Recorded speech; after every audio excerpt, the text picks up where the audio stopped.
The idea that all lessons should have that element where the kids don't feel so challenged they can't cope, but they shouldn't feel it's so easy that they're just going to coast. The joy of an AI product is that it's there 24/7 and it's not going to go. It's just there all the time.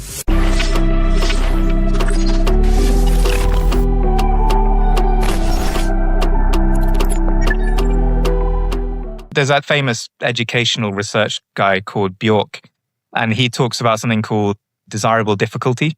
So the idea that all lessons should have that element where the kids don't feel so challenged they can't cope, but they shouldn't feel it's so easy that they're just going to coast, right? You've got that, you want to find that sweet spot in the educational setup where they're just being stretched just enough to get that brain working. And that's what you're talking about. Also, the word that's being thrown around a lot with education and AI is friction.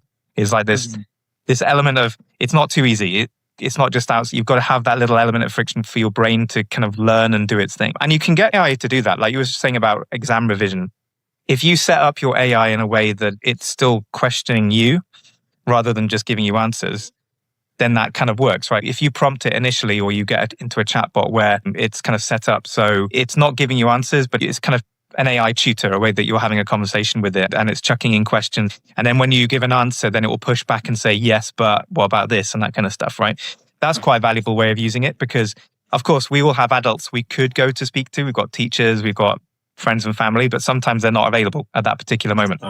And the joy of an AI product is that it's there 24/7 and it's not going to go, actually, I need to go and do this, or actually, I need to go and do this. It's just there all the time.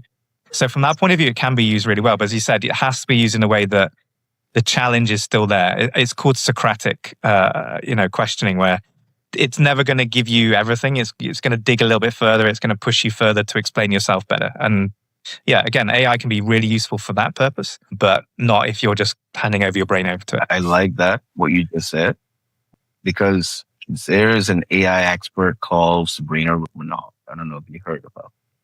So ChatGPT has like the setting where you could actually put in a prompt that every time it gives you an answer or what's not, it'll be done based on how that prompt is, right? Yeah. So what Sabrina had suggested is actually putting in a prompt that asks you 4 critical thinking questions before it actually gives you the answer. 4 questions that will ask that the AI is going to ask you about what it is that you're asking it, and then it will give you the possible answer. And I have put in that prompt inside of my personal ChatGPT for about over probably 6 or 7 months now. And I can definitely say that I enjoy it because it actually still gives me that element of, okay, it challenges me. That's the thing. It definitely challenges me. And I think that's something that's definitely needed here in the Bahamas. Yeah, definitely. Like I say, AI is a great servant, but a terrible master. Like you say, don't fully hand over your brain to it, but just use it to amplify certain things.